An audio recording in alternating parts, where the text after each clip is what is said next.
Welcome, welcome back to SpeakPact. We are thrilled you are joining us today.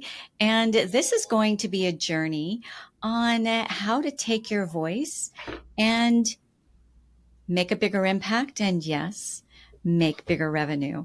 It's an art and a science. It doesn't just happen. It is intentional. And I have one amazing, courageous, beautiful woman who took something that was very difficult and made herself get out there, get her voice out there, get her story out there. And now she is an in-demand speaker who is really on her way to any heights that she wants to get to. So welcome to the show, Betsy. It's Betsy Guerra. Do I say Yes, your last name right? Probably not. yes, that's perfect. Betsy Guerra or Guerra, it's fine. Okay, I don't have that beautiful way to say it, but Betsy, thank you for coming and sharing your precious, unrenewable resource, your time, with us today.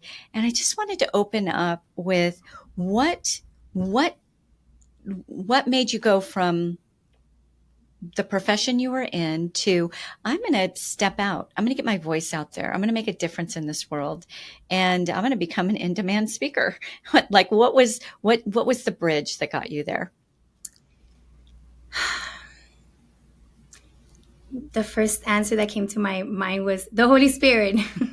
Like God called me to do something, and for me it's God, for me it's the Holy Spirit. But for those of you who don't necessarily connect with that belief, there's this thing That inside of you bigger calling kind of, that yes. like just calls you, and it's almost like this feeling that like you cannot not do it. You can't die without doing it.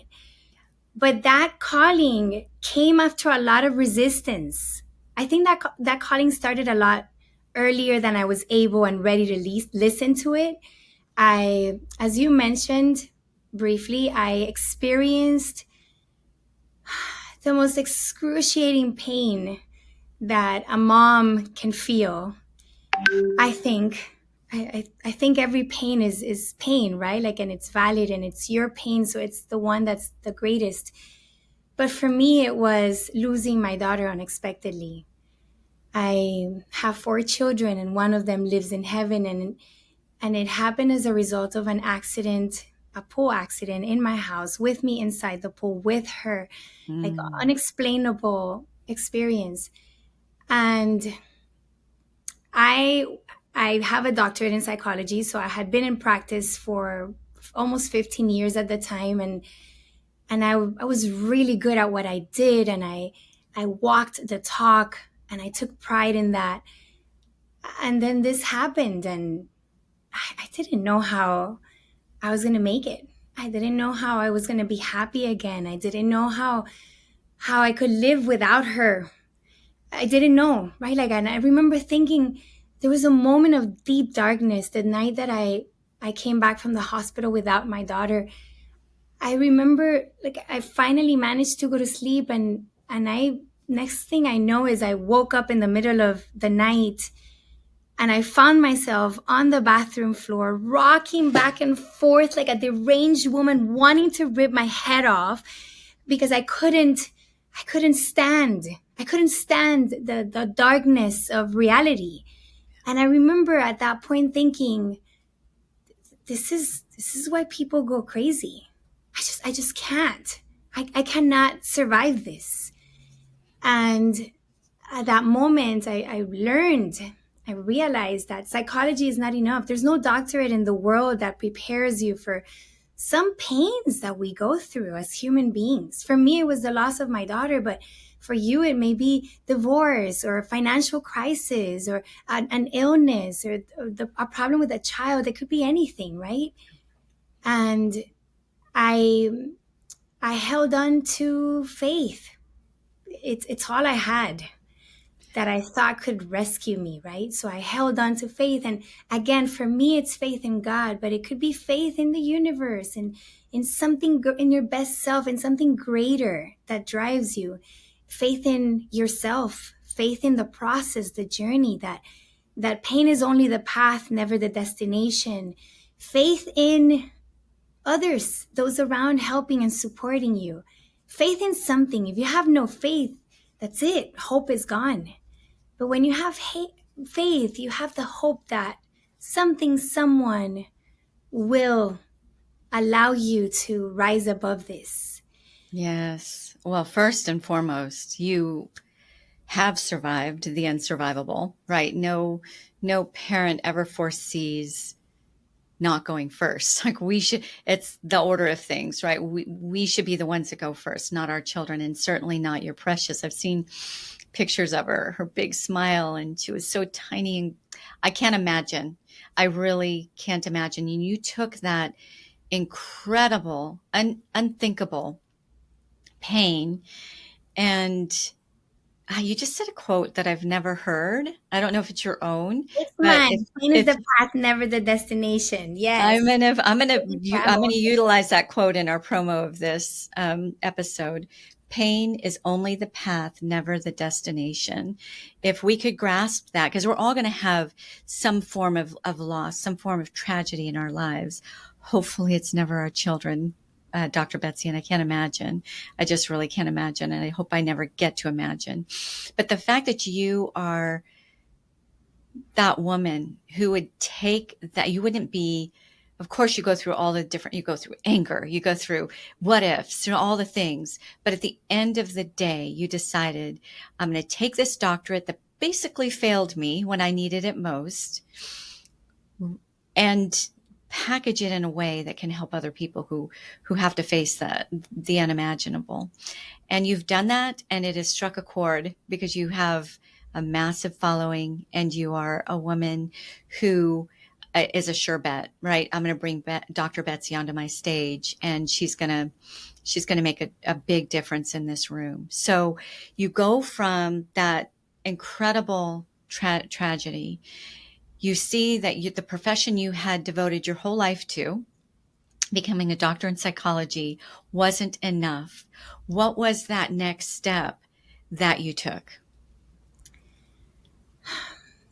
Living it, allowing myself to live the process was the best doctorate and the best experience. And what helped me and has helped hundreds and thousands of people that I have supported was combining psychology, which has powerful tools and allows us to grasp and understand why we think, feel, and act the way we do, and combine it with faith, with spirituality, with that thing that's bigger and higher than yourself.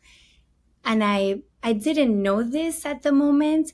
I do remember it all started with a decision, and that was the day after losing my daughter. I was sitting on the walk-in closet with my husband, hiding from the crowd that were there to support us. Mm-hmm. And the priest who baptized my children, my background is Catholic, came to visit us, and he sat with us in the walk-in closet. And my husband asked desperately, Father, you've seen this before. Is it possible to be happy again?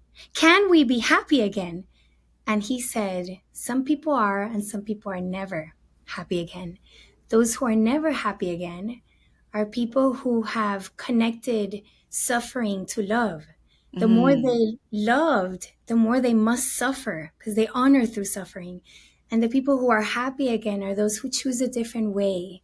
They honor through love, service, and gratitude. And at that moment, Antoniette, I decided I was going to be like the latter people.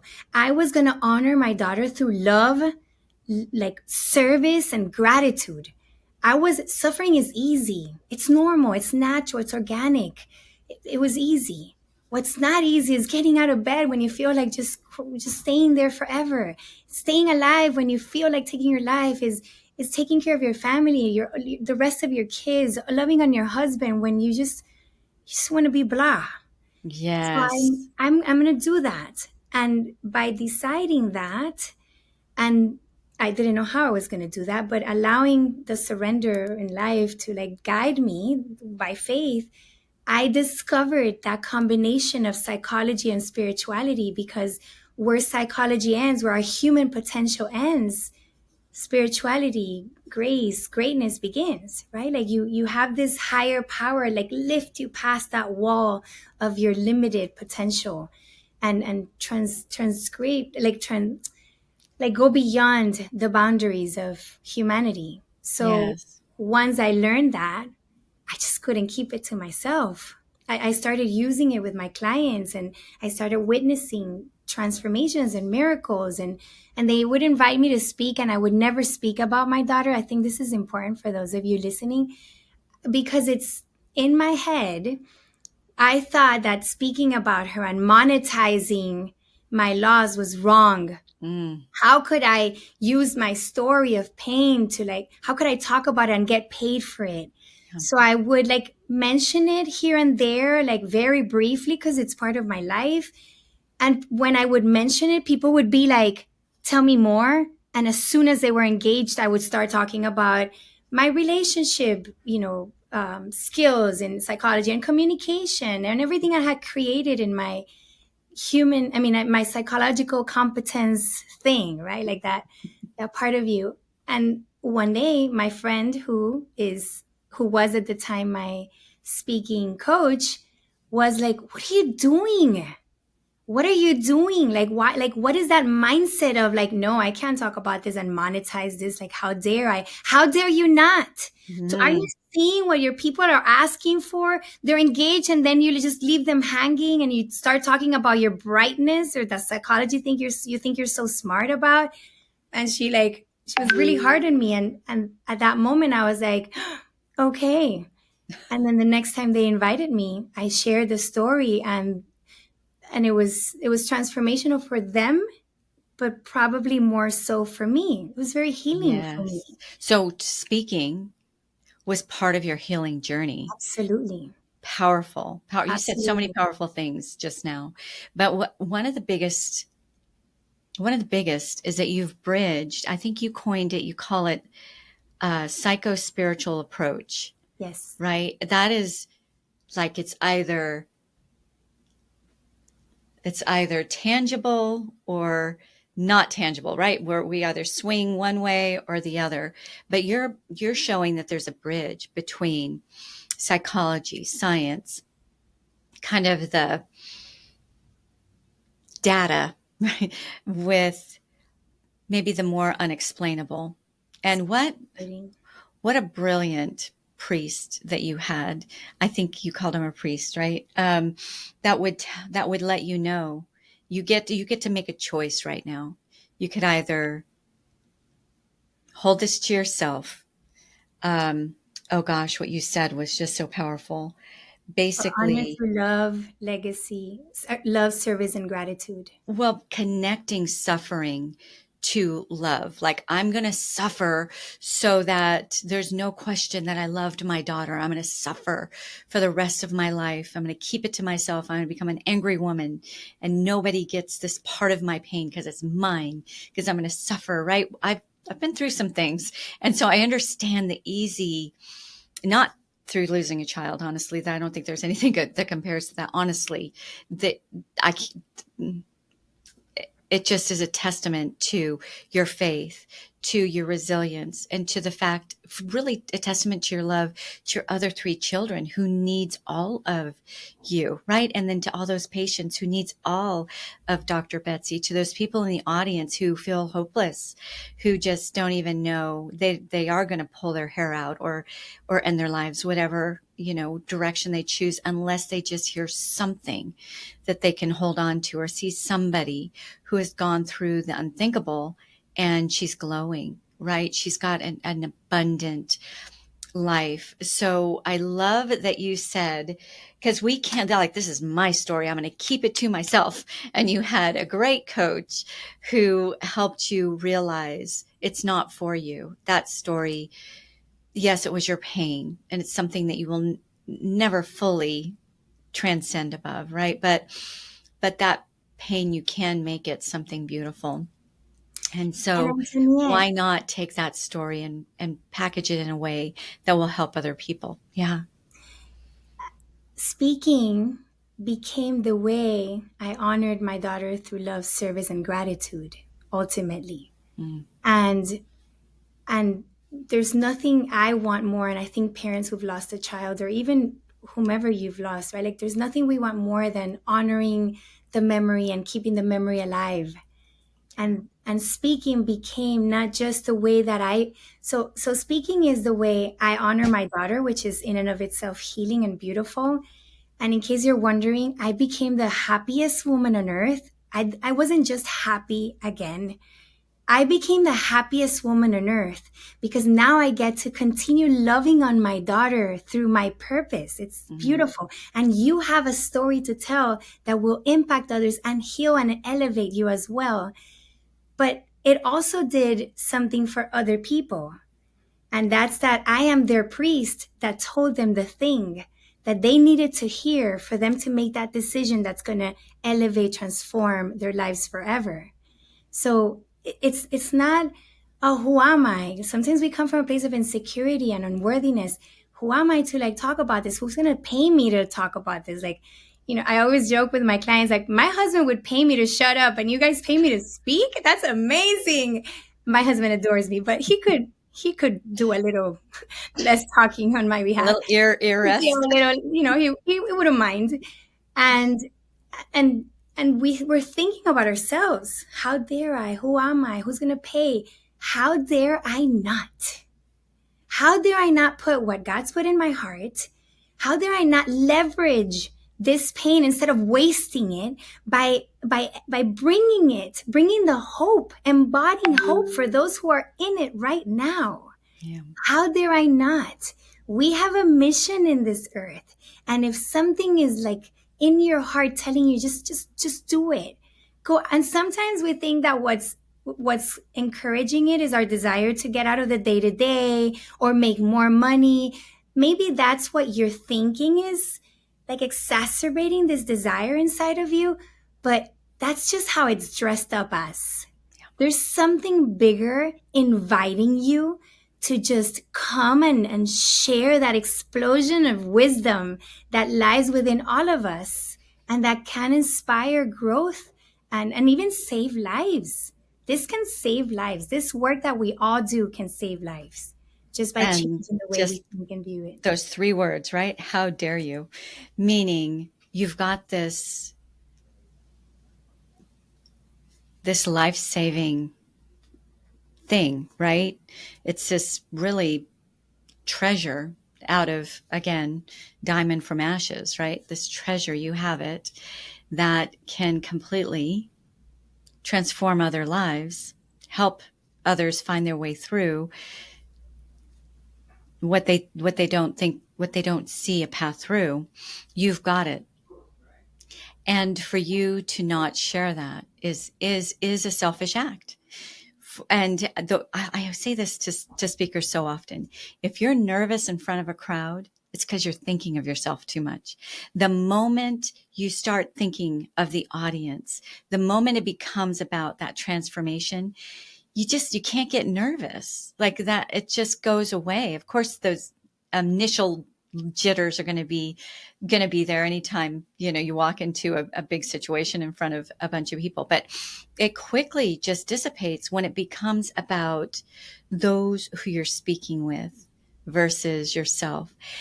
Another thing I always say to my speakers or anybody who comes to me for advice on speaking, I'm wondering if you have a different take on this. So, because it was so raw and so new when you went from that tragedy to actually speaking, and maybe those priest's words healed to the degree where you were ready. But I always encourage my speakers to speak from their scars, not from their open wounds. Like the last thing you want an audience is to feel sorry for you. You basically lose any power when they're sitting there feeling sorry for you. They can have empathy, but in the end, you're exciting them. You're showing them your victory. And that's what excites them. How did you get from the place where you were healed up enough to be able to speak on this topic? It took a minute. It didn't happen immediately. That's why I say that the first step was to live it and embody it so that then I could share it. And I It was a journey, Antoniette. It was a journey. My focus was with the basics first.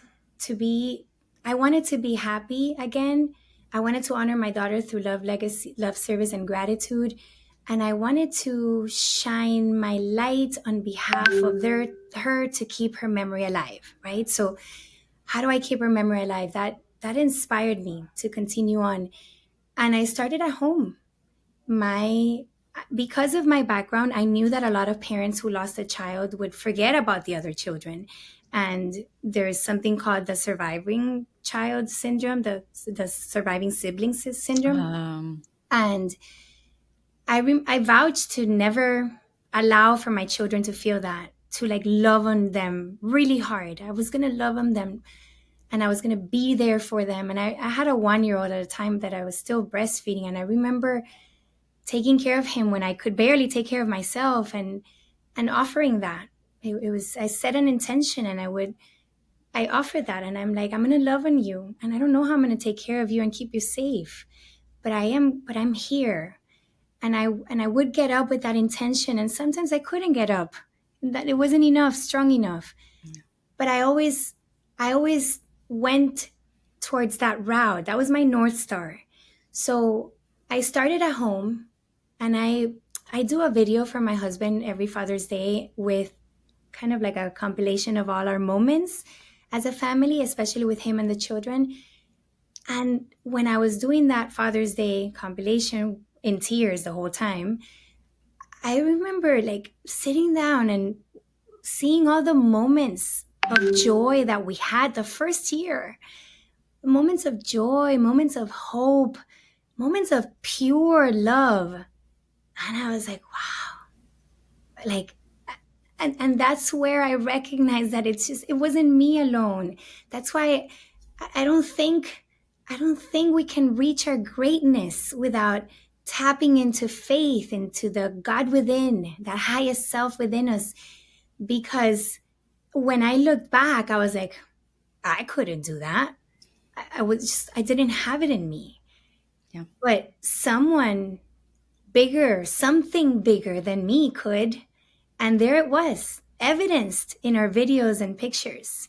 So I started at home and with my clients, because my one-on-ones, and in my church, I would go to retreats and I would speak whenever they asked me to. And that's how like the speaking started. I didn't even know speaking was a career, right? Like I didn't know it was a thing. And then when I became aware through my volunteering experiences, I just started realizing that I was being called to share it in a bigger audience, with a bigger, like with more people. And we think that speaking is only in a stage, but for us speakers, we get to speak in workshops that we create. We get to speak in webinars. We speak in social media and videos, in lives. It's all speaking, and you're curating your message and your gift and your secret sauce, which for me is that psycho spiritual, that combination. And eventually it just grew. So it went from it being at home, me walking the talk at home and preaching at home and speaking at home. That's why my husband wants me to shut up. To small groups, all the way until now get paid for speaking. It's amazing, right? So it inspired me to write a book also, right? So I wrote my book, which is in my mind another form of speaking, because I'm speaking the written word into papers to be able to reach the masses, the audiences. And for the speaking career, writing a book also supports you, because it's almost like a business card, right? It gives you Yeah. that credibility. So it grew organically and intentionally, I should say. It wasn't a coincidence. I had a North Star. I'm honoring my daughter through love, service, and gratitude, and I'm keeping her memory alive through the work and service that I do. So she inspired me to to become the speaker before I was even paid. And I think that's important for our audience, because sometimes we're like, I'm not a speaker until I'm in a big stage with, getting paid big money. No, if there's something my coach taught me is like, yes, you are a speaker right now. That workshop that you did with 5 cats, like 3 cats, like just a few people attended, that was you being a speaker. She helped me change my mindset where I was able to be, embody, become the speaker before I was paid $1 for it. And once you believe it, it's like it's that faith part. Once you believe it, once you be it, and being it means you think like a speaker, you believe what a speaker would believe, you feel like a speaker, you feel worthy of people listening to you and investing on you for you to share your message. Once you be that, it's just a matter of time before you act like one, therefore attracting that very abundance of opportunities that we attract. But sometimes the society's model of success is have to be. I have the speaking gig that they're paying me for, then I do things that speakers do, and then I be and feel like one. And the spiritual model of abundance is be, do, have. Be it first. Be the speaker, be the hope, be your message. Just shine your light first. And as you be it, you will act according to what you believe, what you think, what you feel. And that will attract the opportunities all the way to the point where you have it. But if you think about it, the reason we want to have things is because we ultimately want to feel a certain way. We want to have money so that we can feel abundance and do all the things we want to do. We want to, it always goes back to being. Like what the reason we want to have is because we desire to be, to feel, to experience, to embody. So if you start with being, you won. The rest is icing in the cake, and it will come to it's inevitable. Success is inevitable when you believe that it's already yours. It's yours for the taking. But we get impatient and we let the outside world, the opportunities that are already expressed into our reality or not, define whether or not we are a speaker, we are a good one, we're worthy of being listened to. Just be it already. Be it now. And you'll be irresistible and success will be inevitable. Fabulous. I really hope that nobody glosses over what you just said, because there was so much wisdom. Talk about brain tattoos. One previous guest talked about brain tattoos. Tattoo that one on your brain. There was so much there, but the fact that you be to have versus have first and you become that thing later, right? Be to have versus have to be. That's brilliant and so incredibly defining with regards to who really makes it in the speaking industry and who doesn't, who buys all of the gadgets and polishes everything before they put it out there versus the person who just starts sharing humbly, authentically, real. Yeah, get some framework, get some direction, but just do it before you're perfect. If we've learned anything from the lockdown and the pandemic and all of that, we should have learned this one thing, that scrappy's the new perfect, right? Let's just not put on any false airs, be authentic, be real, and your people who are laying awake at night praying for those solutions that you've already discovered through what you've walked through, you get to be there for them, right? One day of delay can equal a life. So what you just said, Dr. Betsy, is just so many pearls of wisdom that you just gifted to our audience. And I appreciate it deeply. This is hard earned for you. Tell me a little bit.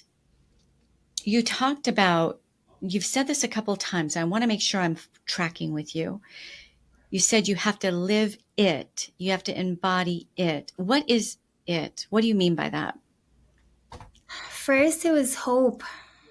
I had to embody hope. I had to live the pain with hope so I could be hope for the people I was serving.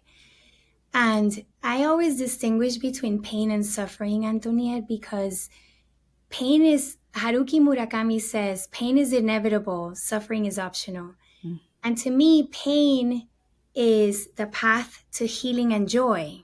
It's that process, that journey, not the destination. Pain is the process through which we heal and find joy again. And in the process we grow and we become resilient, and we experience a whole lot of blessings if we're paying attention. And suffering is when you view and experience pain as the end all be all. I think it was John Lennon who said, everything will be okay in the end. If it's not okay, it's not the end. Mm. And I knew that. I've always been a woman of faith. And my friend says that the first thing I said in the eulogy when I spoke at my daughter's celebration of life was, I am a woman of faith. I don't remember that. But she says that like shook her, because I had never been more broken. And yet I stood up straight and tall. And the first thing that comes out of my mind is, I am a woman of faith, which implied, I know I'm going to be okay. I didn't think that conceptually, but something bigger and deeper knew that Yes. when I couldn't stand, like it would hold me. So when like people were watching, my kids were watching, starting with them. So I chose to live and honor my pain, because feeling is healing, right? Like people talk about healing, and what is healing? Feeling is healing. Pain is the journey. It's the healing journey, right? So when I say I had to go through it and I had to feel it in order to embody it, it was that pain with hope that would lead me to that joy that was inevitable for me, because I had chosen it. Yes. And when I distinguish between pain and suffering for those listening who may be experiencing some form of adversity, I invite you to consider to view pain as a fertilizer. What are fertilizers made of? Poop. Fertilizers are made of poop. Pain feels like crap. And it stinks like it too. But very much like the fertilizer, pain nurtures you and strengthens you and helps you give like fruit and nutrients. And it's pain is a gift. Pain is a fertilizer. It just doesn't feel very good while you're enduring it. But if you experience pain as a fertilizer, you experience it with hope. You're like, oh my gosh, this really sucks, but I'm going to be so healthy and strong. And I'm going to give the best flowers and fruits when I come out of this, because this really stinks. Right? Like, so there's hope in that perspective. And You what are does experiencing. that fruit do, right? It nourishes other people, and it brings them into a stronger place for themselves. They get the nourishment, they get to view the beauty. So all of that happens because you went through the SHIT. you grew through you grew Absolutely. through it, right? So I know there's a good number of our audience that's going to need to know how to get a hold of you. What are some of the best ways? Betterwithbetsy.com. Betterwithbetsy.com. Yes, because life is better with Betsy. And I promise you. I've experienced that. So yes, I'm fully That behind that one. That's also my social media. On LinkedIn, I'm as Dr. Betsy Guerra, but I think if you go to Better with Betsy on LinkedIn, even you can find me. So Instagram is my main platform, Facebook. And I also have a website, faithbasedcoachingacademy.com. And Faith-based-coaching-academy.com. Great. And if somebody wants to hear a little bit more on how to rise above adversity, you can go to faithbasedcoachingacademy.com/faith. And out there, I'll give you the 5-step, they talk about the stages of healing. I Yes. talk about the stages of healing and rising. So those are the Healing five, and rising. the Okay. 5 steps to heal and rise above any adversity. Because And what's good about healing if you're not rising also? absolutely, absolutely. Okay. So, Will yeah. you leave our audience? You know that this is Speak Pact, and this is our pact together to make an impact. And those who come to the Speak Pact show want the same thing. What is one thing that you can give them that they can go out and do tomorrow or today, right?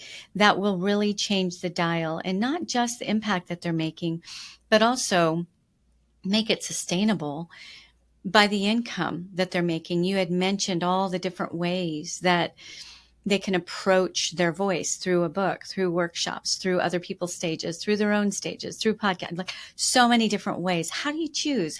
Where do you start? What is just something that you have already done, you already understand, that maybe a newer emerging speaker doesn't quite get yet? So I would say there's so much I could tell you, but I am going to choose this one. Visualize this.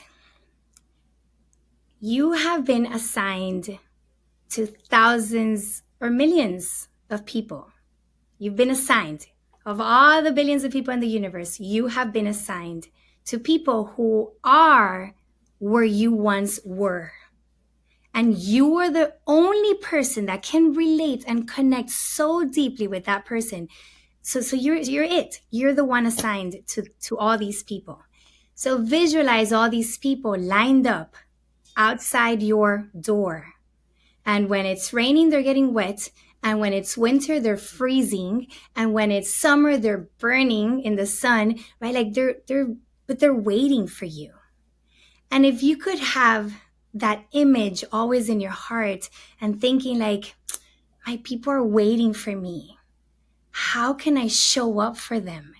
What does opening the door for them to come in and get warm is if it's super cold, or get some AC if they're burning in the summer, right?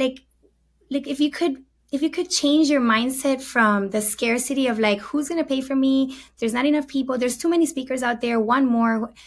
If you could change the mindset from scarcity to this abundance of like, oh my goodness, all these poor people are outside waiting and I'm here not showing up for them. So my first invitation is visualize that. They're waiting for you because you are their person. And number two, when you have because you're going to visualize this and you're going to believe it, because we're going to work on being that, every time you tell anybody about what you speak about, you're going to grow and build your confidence in this state of being, right? We're working on be first.